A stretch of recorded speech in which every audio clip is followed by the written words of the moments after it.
Yo, what is going on YouTube? It is your boy GZTV back with another video, and in this video we are going to be reviewing the 2023 American animated superhero film based on the Teenage Mutant Ninja Turtles characters created by Peter Laird and Kevin Eastman. We have Teenage Mutant Ninja Turtles Mutant Mayhem, and this is kind of like a revisit, kind of like a rebirth of the Mutant Ninja Turtles franchise, which is so awesome to me. It was obviously a huge part of my childhood, you know, watching the Nickelodeon series, watching the live action movies that kind of came out in the 2010s. This is a revisitation of a franchise that I didn't know I needed. There's like a lot of nostalgia here. I really like what they did by bringing this back.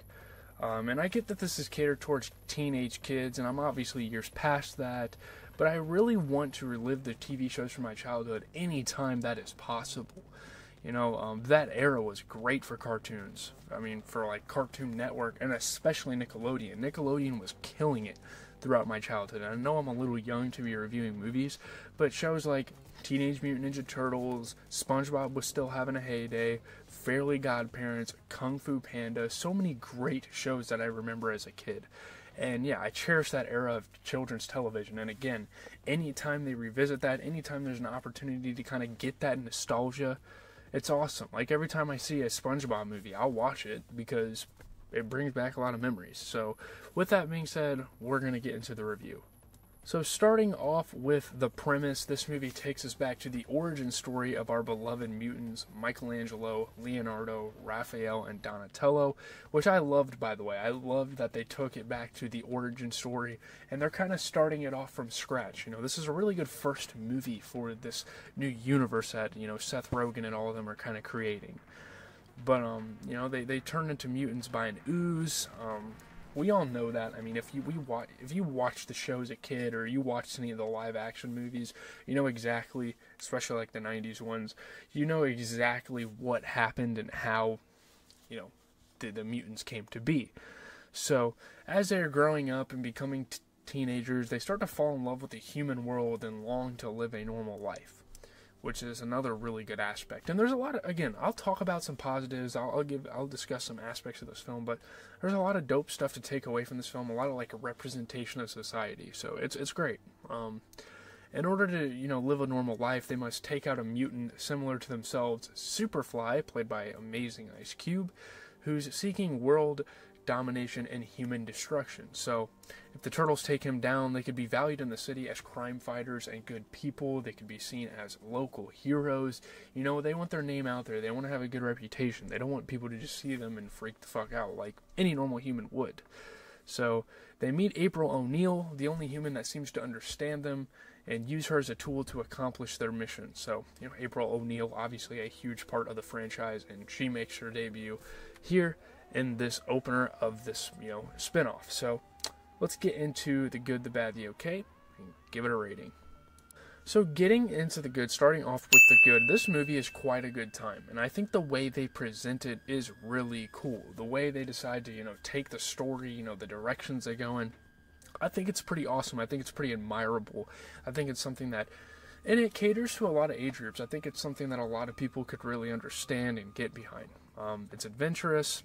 It is a bit formulaic. It's a bit like, in terms of like how the story progresses and the pacing, sure, it's a bit generic, but that is just fine considering what audience this is catering to. Plus, with all the people behind this movie, I mean, it was bound to succeed, whether it be Seth Rogen, Ice Cube, Jackie Chan, Giancarlo Esposito, Paul Rudd, hell, even John Cena did some voice acting. There's all sorts of, you know, great Hollywood people, great celebrities present in this movie, and I think that is awesome. I think that was, you know, a good recipe for success for them.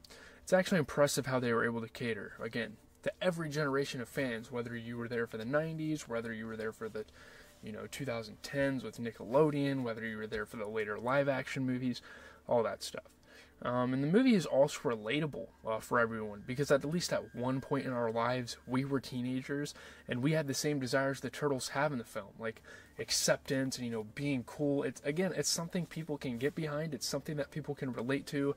We've been there, we've done that, we've gone through high school, and, you know, like getting to know this April O'Neil character and how she was like the puke girl and she was getting bullied, like, that's a pretty relatable concept. And it's got a lot of really good social commentary on like how certain people are shunned by society, how certain races, sexualities, all that stuff. Like, it could represent so many different things. You know, like a mutant, an alien to society. You know, again, treated like mutants. And I love the self-consciousness of some of the characters as well, even the turtles. And like, they seem more mature than they ever have in the franchise, which isn't necessarily like the greatest thing in the world, because this is supposed to be kind of a kids thing. But yeah, and they somehow make like another huge positive is, you know, Ice Cube as Superfly in general. He is great. It really works. He has like the New York gangster flair to it, and it's amazing. It makes for great one-liners. It makes for great moments in the movie. There's definitely a good future for this little spinoff we got going too. You know, with how the movie ended, you know, what they've announced already. I think they're turning this into at least a sequel. I don't know if a third film is going to come out, but yeah, I might invest in that Paramount Plus series as well, just for the sake of my childhood, just to go back and, you know, have some fun with it. So yeah, that's the good. Getting into the bad, there's like two major things, and I'm not gonna lie, I found the whole Splinter falling in love with a fly thing to be weird, and I honestly thought Splinter was kind of weird in general. I don't think Splinter was really my favorite character, and it's not really that good of a portrayal of him in this movie. He's like this scared, introverted kind of loser almost in this iteration. And Jackie Chan, like with the script he was given, with the lines, I think he did good, because obviously Jackie Chan's an amazing actor. But this is not my favorite Splinter. I like the tough, brute, like super hard on the kids guy. Not like this super cool, oh, let's have some pizza type of guy. Obviously he had some pretty badass sequences in the movie where he was like beating the shit out of people. But you want to see that tougher, like, I don't know, it is what it is. I mean, he does seem kind of wimpy. And also just the comedy in general of this film. Sure, there's some funny moments. Sure, there's some funny references that you can kind of laugh at every now and then. But the comedy was kind of annoying and almost like embarrassing, you know, being from the generation I'm from and kind of growing up in the social media world and all these slang terms that people were saying. Especially like watching it with my dad.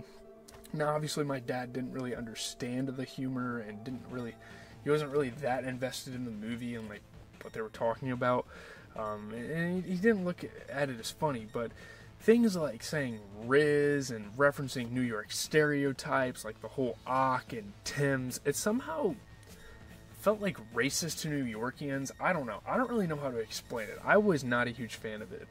I'll do the talking.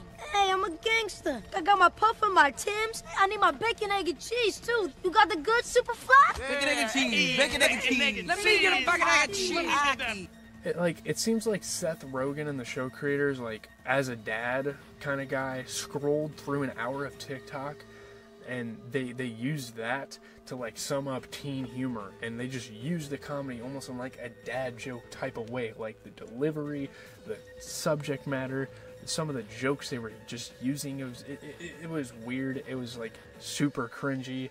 I did not like it. The comedy almost adds to a rather, like, minor, immature nature to the characters. And it affects the movie in a sometimes negative way, which is why it goes in the bad.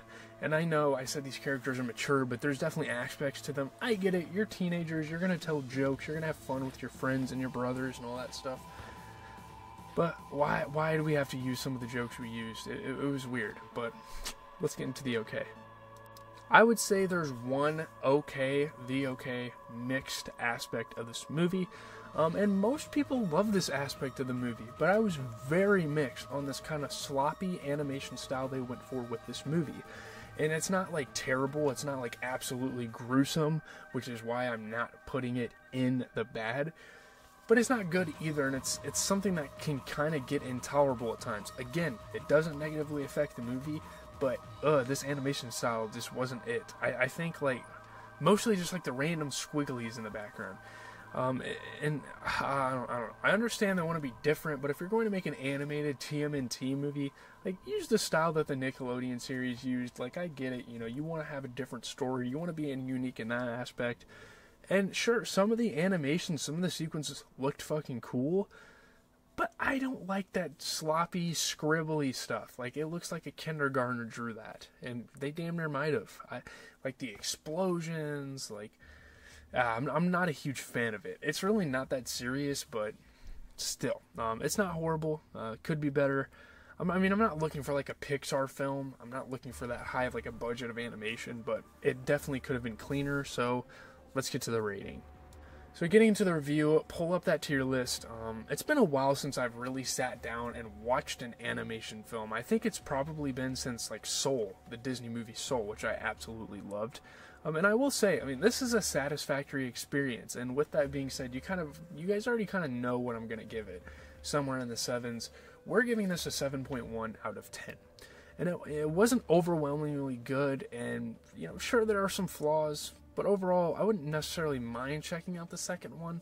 It's satisfactory enough. It's good enough that, like, hey, I will watch a second one if it comes out. Just out of curiosity, just out of, like, eager to see where they're going to take the story. But, the villain that we all know and love from this franchise, Shredder, will be making his grand entrance. So I have a feeling that second movie is going to be a lot better. And I'm excited for that. I don't know when they plan to drop it. If I plan on dropping it, if they're in production, I will post something on the screen if I see news of it.